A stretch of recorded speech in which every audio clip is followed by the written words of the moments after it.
Students, welcome to our online classes. We had started chapter 2 from history, that is socialism in Europe and Russian Revolution. This is part 3 from the same chapter.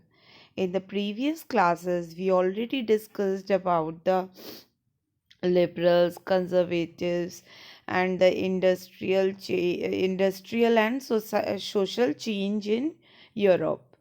So in today's module, we will discuss about Russian Revolution. So let's start today's topic. Socialism in Europe.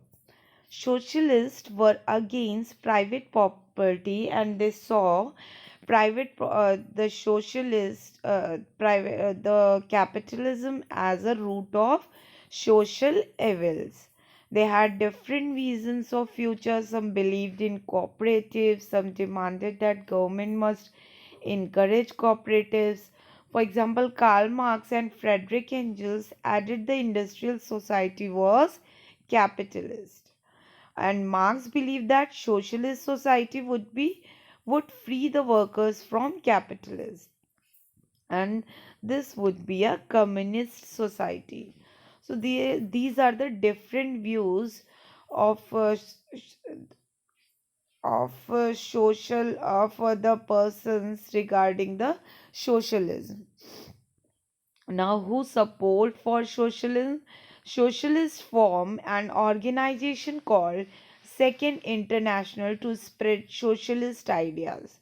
So, socialists formed an organization, and that organization was known as Second International.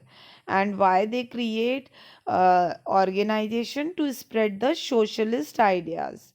Workers in Germany and England began forming association, and they form association for fight for the better living conditions, and these associations set up funds for members in distress, reduction of working hours, and right to vote. So these associations were formed for demanding the reduction of working hours, right to vote.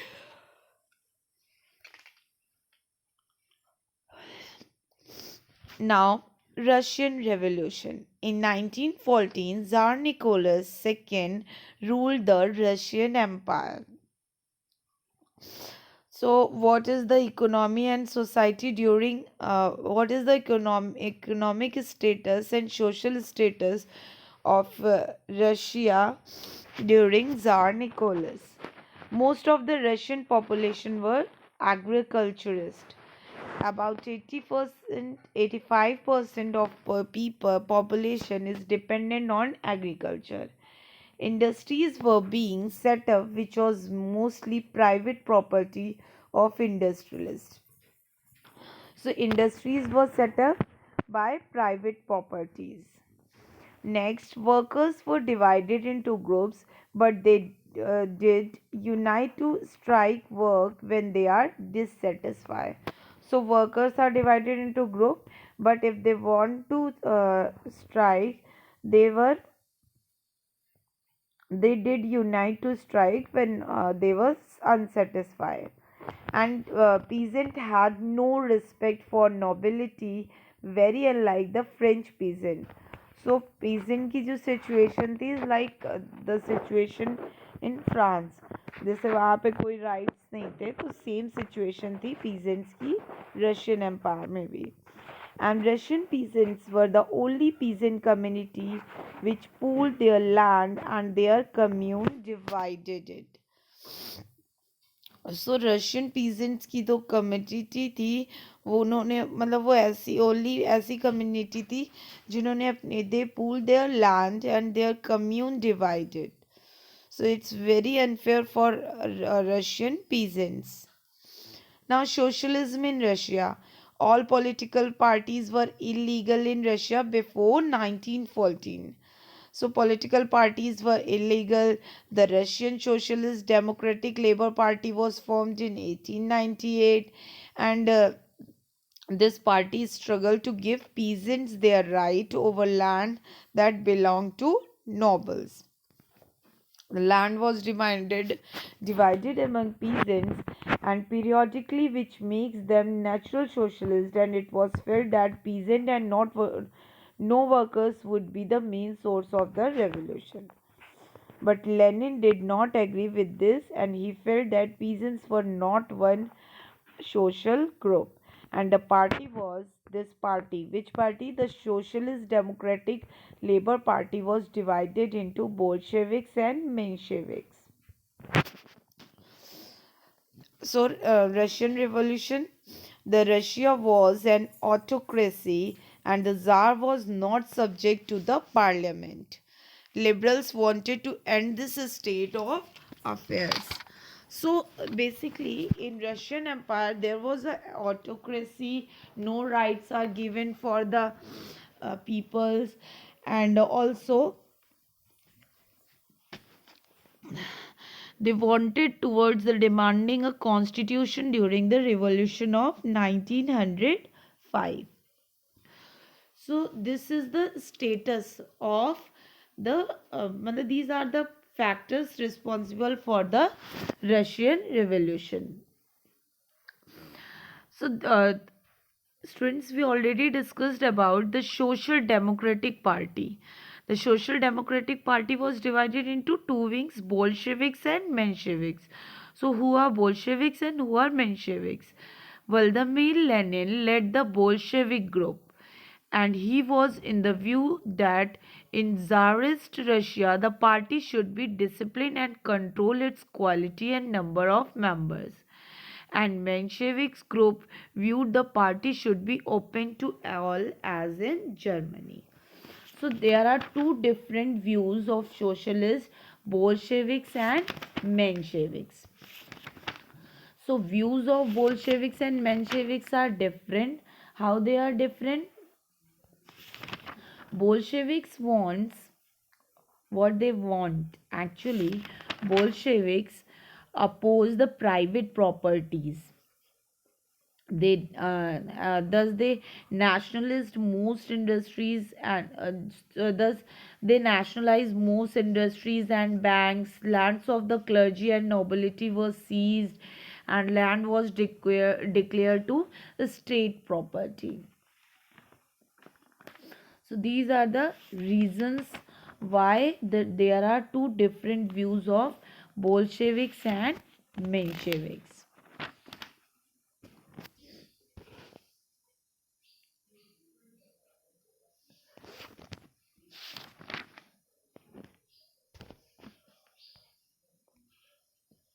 Now, Bloody Sunday. So, why it is known as Bloody Sunday? The conditions for Bloody Sunday are the prices of essential goods rose, and the real wages declined by 20%. So the prices are rose and the wages are declined. During this time, four members of iron workers were dismissed, and the action was called. Over 11 lakh workers in St. Peters went on strike and demanding a reduction of working hours and increase in wages. So 1905 में basically 1904 में workers ने demand किया, they demand for reduction in working hours and increase in wages, because their real wages were declined by 20% and the price of essential good was rose. So what actually happened on Bloody Sunday? The procession was led by Father Gapon. This procession was attacked by the police and Cossacks. Over 100 workers were killed, and a strike took place as a reaction, and people demanded a constituent assembly. The Tsar allowed the creation of an elective consultative parliament or Duma.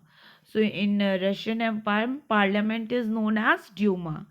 The Tsar dismissed the first Duma within 75 days and announced the election of second Duma. So this is how the Bloody Sunday was happened, and the most of the workers were killed.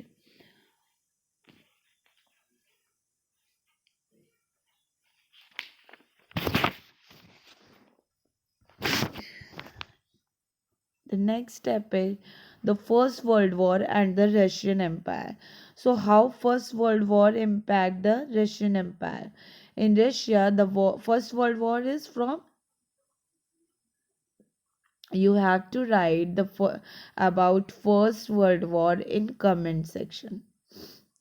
In Russia, the war was initially very popular, but later the support grew thin. Anti-German sentiments ran high, and the Russian armies lost badly in Germany and Australia. And there was 7 million casualties and 3 million refugees in Russia.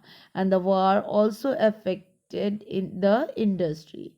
There was a labor shortage, railway lines were shut down, and the small workers were closed down, and there was shortage of grain, obviously the bread. So this was the negative impact of First World War, and this led to the Russian Revolution.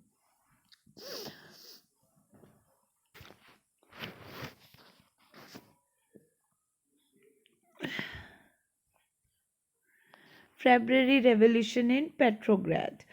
So in the winter 1917, Petrograd was grim, and there was a food shortage in the workers' quarter.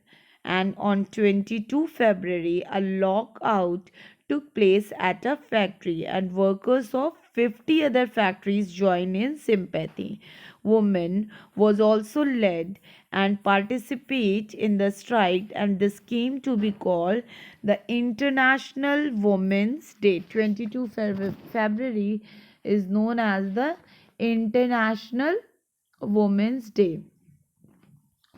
So on basically the main events which led to the February Revolution in Petrograd war, on 22 February, a lockout took place at a factory uh, near the, why it is known as February Revolution, because this revolution is happened on in February month. So on 23 February, workers in 50 factories called a strike in sympathy. In many factories, women led the strike, and demonstrating workers crossed from the factory quarters at the center of the capital. The government imposed a curfew and causing the demonstrators to disperse, but they came back on the 24th and 25th.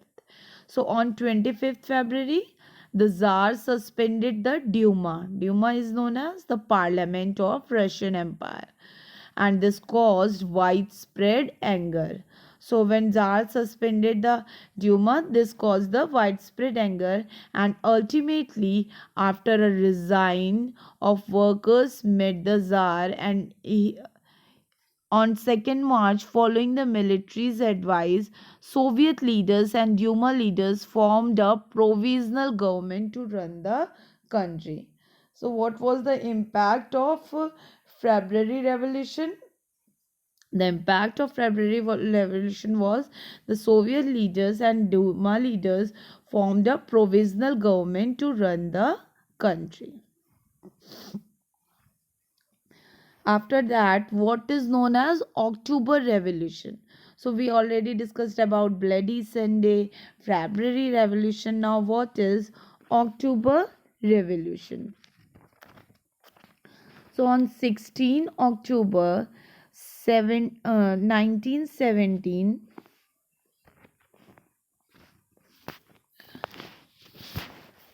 Lenin persuaded the Petrograd Soviet and Bolshevik Party to agree to seizure of power. So, a military revolutionary committee was appointed under the leadership of Trotsky. Basically, the military revolutionary committee was appointed by the Soviet to organize this seizure, and uprising began on 24 October, and Prime Minister Kerensky left the city to summon the troops. Military men loyal to the government and seized the building of two Bolshevik newspapers. The uprising began on 24 October when pro government troops were sent to take over the telephone and telegraph office and they protect the Winter Palace. So basically, in October Revolution, the city was under committee's control and the ministers surrendered.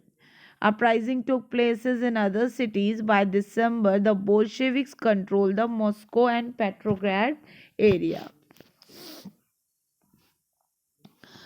So what was the impact of October Revolution? Most industries and banks were nationalized in November, and land was declared the social property, and peasants were allowed to seize the land of the nobility. Use of old aristocratic titles was banned. New uniforms were designed for the armies and officials, and Russia became one party state. So these are the impact of October Revolution. The trade unions were kept under party control. A process of centralized planning was introduced. Industrial production increased and collectivization of farms started. So this is how the October Revolution impact over Russia. Now what is civil war? When the Bolsheviks ordered land redistribution, the Russian army began to break up, and non Bolshevik socialist liberal supports of autocracy condemned the Bolshevik uprising.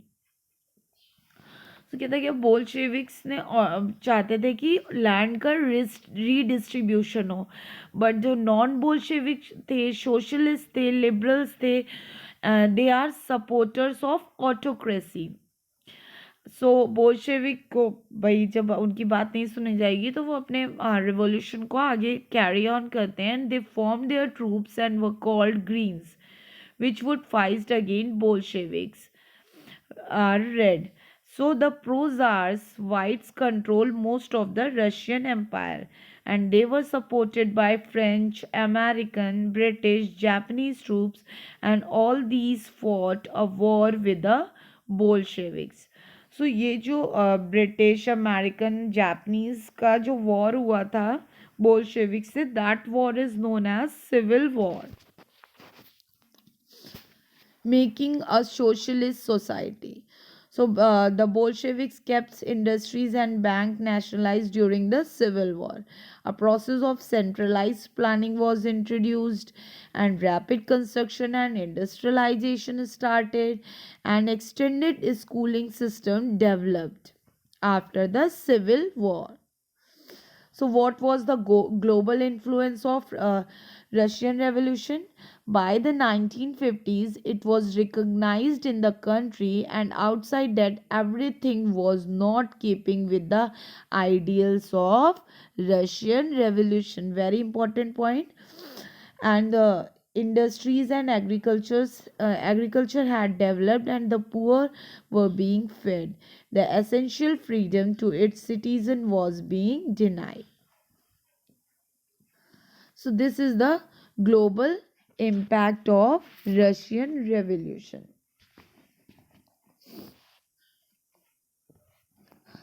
Basically, the new Soviet government announced to withdraw the First World War by signing the Treaty of the Germans.